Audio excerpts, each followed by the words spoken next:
नमस्ते दोस्तों। अभी हम विजन आज करंट अफेयर मैगजीन के मार्च एडिशन के पॉलिटी एंड गवर्नेंस के टॉपिक कवर करने वाले हैं। और इस सीरीज में पॉलिटी एंड गवर्नेंस के सारे टॉपिक जनवरी 2024 से जनवरी 2025 तक कवर करेंगे। ना फर्स्टली हम एक हाईली डिबेटेड टॉपिक पर बात करेंगे, यूनिफॉर्म सिविल कोड या यूसीसी। इसका मतलब है देश के सभी सिटीजन्स के लिए पर्सनल मैटर्स जैसे मैरिज, डाइवोर्स, इनहेरिटेंस में कॉमन लॉ होना। आइए इस कॉन्सेप्ट को, इसकी ज़रूरत, चैलेंजेस और आगे की राह को समझते हैं। तो यूसीसी क्या है? सिंपल टर्म्स में ये देश के हर नागरिक के लिए पर्सनल मैटर्स में एक सिंगल कानून लाने का प्रपोजल है, चाहे वो किसी भी धर्म का हो। अभी अलग अलग धर्मों के अपने पर्सनल लॉज हैं। हमारे संविधान के आर्टिकल 44 में स्टेट को यूसीसी लाने का निर्देश दिया गया है। सुप्रीम कोर्ट ने भी शाहबानो जैसे केसेस में इसकी जरूरत पर जोर दिया है। ना यूसीसी की जरूरत क्यों महसूस की जा रही है? पहला, ये असली सेक्युलरिज्म को बढ़ावा देगा, जहाँ कानून धर्म पर बेस्ड ना हो।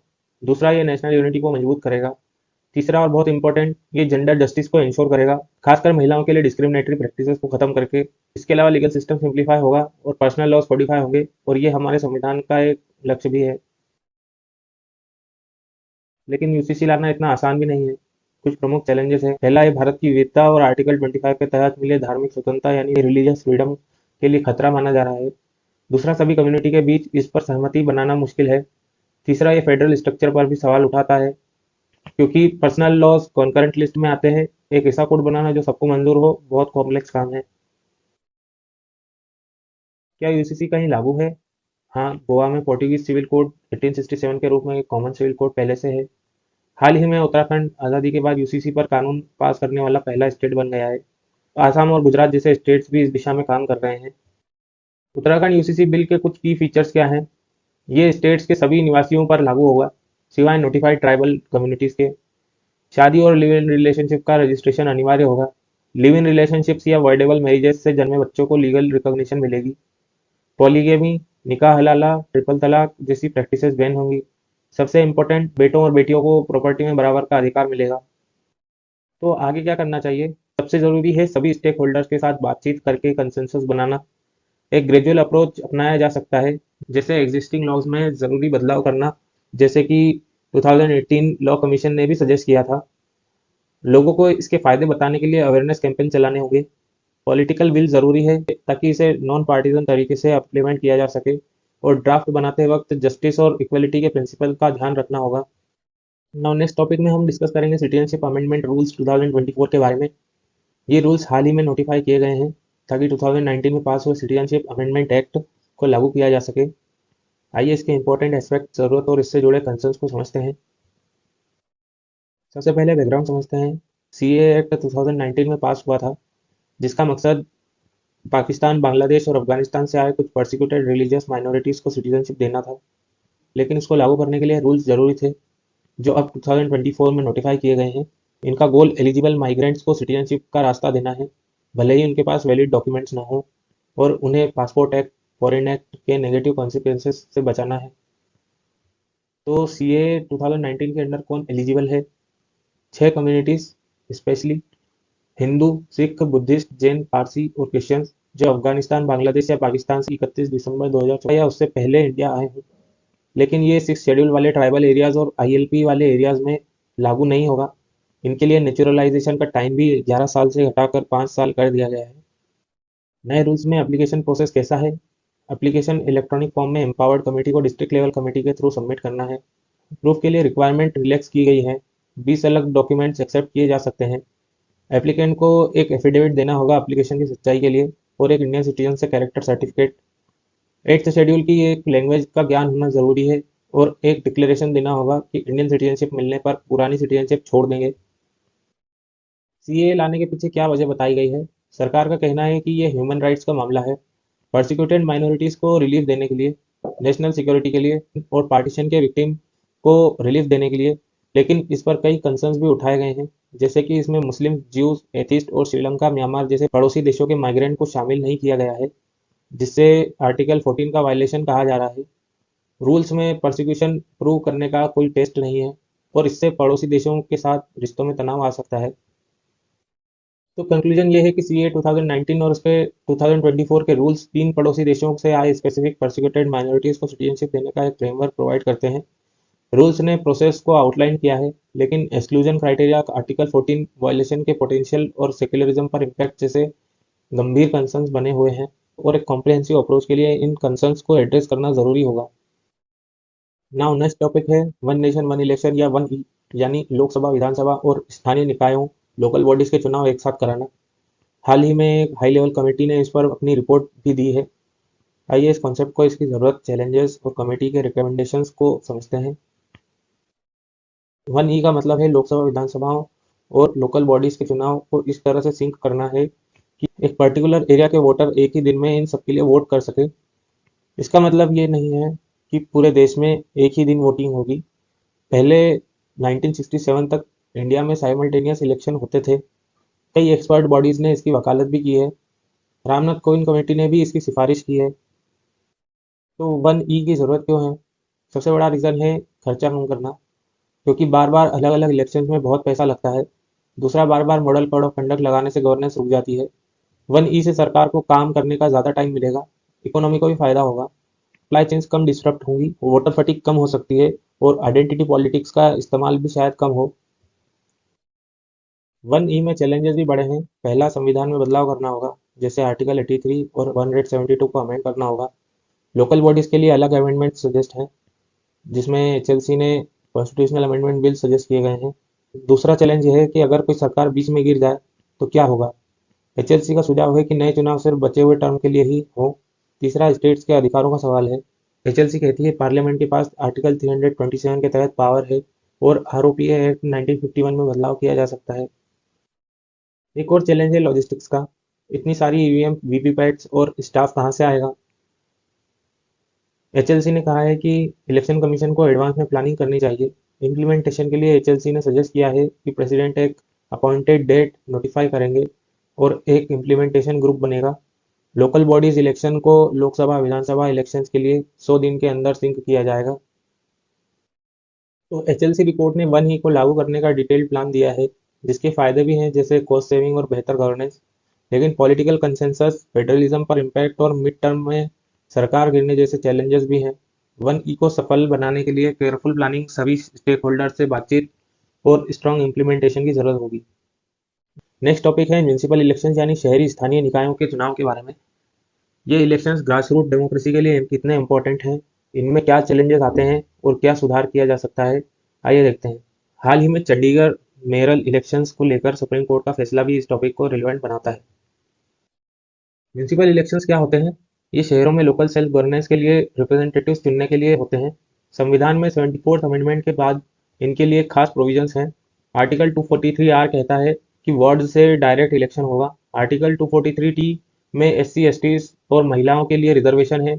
आर्टिकल 243 यू के अनुसार टर्म 5 साल का होगा, और आर्टिकल 243 जेड ए के तहत स्टेट इलेक्शन कमीशन इन चुनावों को कंडक्ट कराता है। शहरी लोकल बॉडीज का स्ट्रक्चर कैसा होता है? जनरली एक काउंसिल होती है, जिसमें चुने हुए काउंसिलर्स होते हैं और जिसे मेयर कहते हैं। स्टैंडिंग कमेटी होती है और एक म्यूनिसिपल कमिश्नर होता है जो एग्जीक्यूटिव पावर रखता है और डिसीजन इम्प्लीमेंट करता है। इसे CACE मॉडल कहते हैं। सभी सही टाइम पर और फेयर इलेक्शंस क्यों जरूरी है? क्योंकि काउंसिलर्स ही जनता के सबसे करीबी चुने हुए रिप्रेजेंटेटिव्स होते हैं।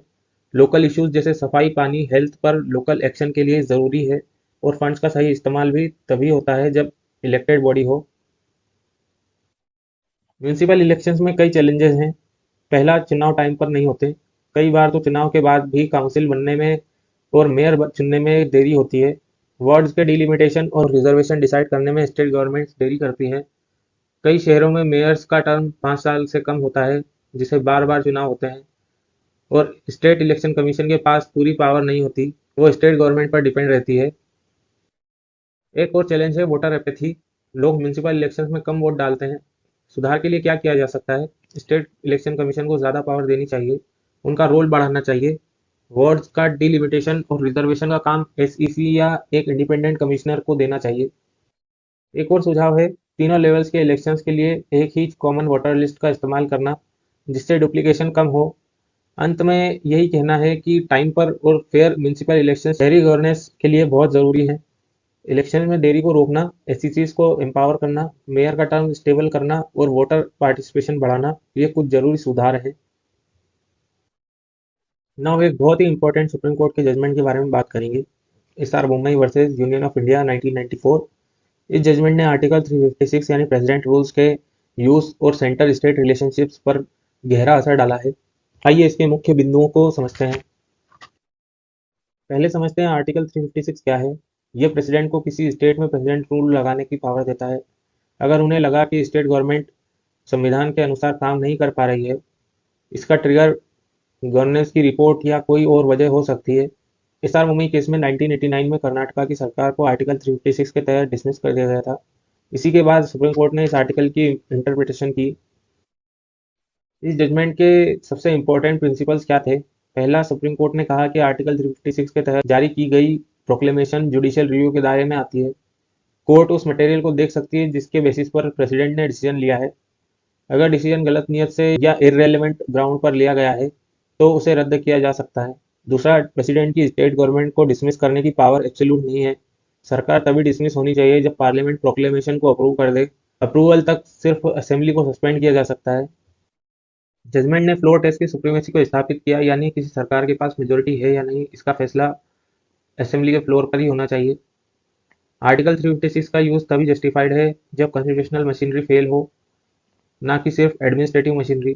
अगर कोर्ट प्रेसिडेंट रूल को इनवैलिड करार देती है तो पुरानी सरकार और विधानसभा रिस्टोर हो जाएगी। इस फैसले का इम्पैक्ट क्या हुआ? आर्टिकल 356 का इस्तेमाल काफी कम हो गया। स्टेट गवर्नमेंट को मनमाने ढंग से डिसमिस करने पर रोक लग गई, जिससे फेडरलिज्म मजबूत हुआ। इस जजमेंट ने सेक्युलरिज्म, डेमोक्रेसी और फेडरलिज्म को संविधान के बेसिक स्ट्रक्चर का हिस्सा भी बताया। सेक्युलरिज्म का मतलब सिर्फ रिलीजियस टॉलरेंस नहीं, बल्कि सभी धर्मों को इक्वल ट्रीटमेंट देना है। SR women judgement Indian constitutional history में एक मील का पत्थर है। इसने आर्टिकल 356 के मिसयूज के खिलाफ इंपॉर्टेंट सेफगार्ड स्टेब्लिश किए हैं, जैसे जुडिशियल रिव्यू और फ्लोर टेस्ट। ये फैसला आज भी इंडिया में फेडरलिज्म, डेमोक्रेसी और सेक्युलरिज्म को बनाए रखने के लिए बहुत महत्वपूर्ण है। नाउ नेक्स्ट टॉपिक में हम संविधान के 6 शेड्यूल पर बात करेंगे। ये शेड्यूल कुछ स्टेट के ट्राइबल एरियाज के एडमिनिस्ट्रेशन के लिए स्पेशल प्रोविजंस देता है। हाल ही में लद्दाख ने इस शेड्यूल में शामिल होने की मांग की है, जिसने इस टॉपिक को फिर से चर्चा में ला दिया है। आइए इसके डिटेल्स, पावर्स और लद्दाख के कॉन्टेक्स्ट को समझते हैं। सिक्स शेड्यूल क्या है? ये संविधान के आर्टिकल 244(2) और 275(1) के तहत आता है। इसका मकसद आसाम, मेघालय, त्रिपुरा और मिजोरम यानी एटीएम और एम स्टेट्स के ट्राइबल एरियाज का एडमिनिस्ट्रेशन करना है, ताकि उनकी ऑटोनॉमी बनी रहे। इसके लिए गवर्नर को ऑटोनोमस डिस्ट्रिक्ट काउंसिल और ऑटोनोमस रीजनल काउंसिल्स बनाने की पावर दी गई है। और ये आर्टिकल 371 से थोड़ा डिफरेंट है, जहाँ स्पेशल प्रोविजंस स्टेट्स के लिए दिए गए हैं। ये ऑटोनोमस काउंसिल्स कैसे काम करती है? हर ऑटोनोमस डिस्ट्रिक्ट के लिए एडीसी होती है, जिसमें मैक्सिमम 30 मेंबर्स होते हैं, 4 नॉमिनेटेड और बाकी इलेक्टेड। अगर एक डिस्ट्रिक्ट में अलग अलग ट्राइब्स हैं तो गवर्नर अलग अलग ऑटोनोमस रीजन्स एआरसीज बना सकते हैं। इन काउंसिल्स के पास काफ़ी लेजिस्लेटिव, एग्जीक्यूटिव, जुडिशियल और फाइनेंशियल पावर होती है। इन काउंसिल्स के पास क्या पावर होती है? वो ज़मीन, जंगल, झूम खेती, शादी ब्याह, सोशल कस्टम्स पर कानून बना सकती है, प्राइमरी स्कूल, डिस्पेंसरी, मार्केट चला सकती है, अपने कोर्ट्स बना सकती है, कुछ केसेस के लिए जहां मैक्सिमम पनिशमेंट 5 साल या उससे कम हो, बजट बना सकती है, लैंड रेवेन्यू और कुछ टैक्स कलेक्ट कर सकती है। लद्दाख ये स्टेटस क्यों मांग रहा है? आर्टिकल 370 हटने के बाद वो अपनी ज़मीन, कल्चर और रिसोर्सेज को प्रोटेक्ट करने के लिए ये ऑटोनॉमी चाहते हैं। लद्दाख को सिक्स शेड्यूल में शामिल करने में क्या चैलेंजेस हैं? पहला, इसके लिए संविधान में अमेंडमेंट करना होगा, जो कॉम्प्लेक्स प्रोसेस है। दूसरा, एडीसी चलाने में काफ़ी पैसा लगेगा। तीसरा, लेह और कारगिल के बीच में इंटरेस्ट को बैलेंस करना होगा। और चौथा, बॉर्डर एरियाज होने की वजह से नेशनल सिक्योरिटी का भी कंसिडरेशन है। सरकार ने आर्टिकल 371 जैसे प्रोटेक्शन का ऑफर दिया है। आगे क्या करना चाहिए? सबसे इम्पोर्टेंट है सभी पार्टीज के बीच डायलॉग। एक सॉल्यूशन ढूंढना होगा जो लद्दाख की यूनिक आइडेंटिटी का सम्मान करे और नेशनल फ्रेमवर्क में भी फिट हो। आर्टिकल 371 जैसे अल्टरनेटिव्स पर भी विचार करना होगा। कंक्लूजन ये है कि लद्दाख की मांग इंडिया के डाइवर्स फेडरल स्ट्रक्चर में रिलीजियस आइडेंटिटी और ऑटोनॉमी को प्रोटेक्ट करने की जरूरत को हाईलाइट करती है। नाउ नेक्स्ट टॉपिक पर हम बात करते हैं, जो कि है टेम्पल रेगुलेशन इन इंडिया। ये एक सेंसिटिव टॉपिक है और हाल ही में कर्नाटका में इससे जुड़ा एक बिल पास हुआ है। हम देखेंगे कि इसके पीछे कॉन्स्टिट्यूशनल प्रोविजंस क्या है, स्टेट कंट्रोल्स के पक्ष में और विपक्ष में क्या आर्ग्यूमेंट्स हैं और आगे क्या किया जा सकता है। कंटेक्स्ट क्या है? हाल ही में कर्नाटका ने अपने हिंदू रिलीजियस इंस्टीट्यूशन और चैरिटेबल एंडाउमेंट एक्ट में बदलाव किया है, जिससे ज़्यादा रेवेन्यूज वाले मंदिरों से लिए जाने वाले कंट्रीब्यूशंस का स्ट्रक्चर बदला है। पैसा कम इनकम वाले मंदिरों और पुजारियों के कल्याण के लिए यूज होगा। संविधान में आर्टिकल 25 धर्म की आज़ादी देता है, पर आर्टिकल 25(2) स्टेट्स को रिलीजियस प्रैक्टिसेस से जुड़ी सेक्युलर एक्टिविटीज को रेगुलेट करने की अनुमति भी देता है। आर्टिकल 26 धार्मिक मामलों को मैनेज करने की आज़ादी देता है। साथ ही कंकरेंट लिस्ट में एंट्री 28 सेंटर और स्टेट्स दोनों को ही इस पर कानून बनाने की पावर देता है। सरकारी कंट्रोल के पक्ष में क्या दलीलें हैं? पहला, इससे सामाजिक सुधार हुए हैं, जिससे वंशानुगत पुजारी यानी हेरिडेटरी प्रीस्टहुड को चैलेंज मिला है। दूसरा, पिछड़े वर्गों को मैनेजमेंट में रिप्रेजेंटेशन मिल सकता है। तीसरा, मंदिर की संपत्ति का सही एडमिनिस्ट्रेशन होता है और करप्शन रुकता है। चौथा है, मंदिर के फंड्स को कम्युनिटी के भले के लिए इस्तेमाल किया जा सकता है। लेकिन सरकारी कंट्रोल के खिलाफ भी स्ट्रांग आर्ग्यूमेंट्स हैं। इसे सेक्युलरिज्म का उल्लंघन माना जाता है। क्रिटिक्स कहते हैं सिर्फ हिंदू मंदिर को ही ज़्यादा रेगुलेट किया जा रहा है। मंदिरों की ऑटोनॉमी खत्म होती जा रही है। उनके पारंपरिक रीति रिवाज प्रभावित होते हैं। कंजर्वेशन ठीक से ना होने पर कल्चरल हेरिटेज का नुकसान होता है। फंड डाइवर्ट होने से टूरिज्म पोटेंशियल भी कम हो सकता है। आगे क्या रास्ता हो सकता है? एक सुझाव है धार्मिक काम और एडमिनिस्ट्रेटिव काम अलग अलग किए जाएं। मंदिरों को साइज के हिसाब से ग्रुप करके हब एंड स्पोक मॉडल बनाया जा सकता है, जहां बड़े मंदिर छोटे मंदिरों की मदद करें। एक टायर्ड मैकेनिज्म स्ट्रक्चर हो सकता है। State level board, temple management committee और लोकल टेम्पल ट्रस्ट विकास के कामों के लिए एक अलग एसपीवी जैसे टीडीपीसी बनाई जा सकती है।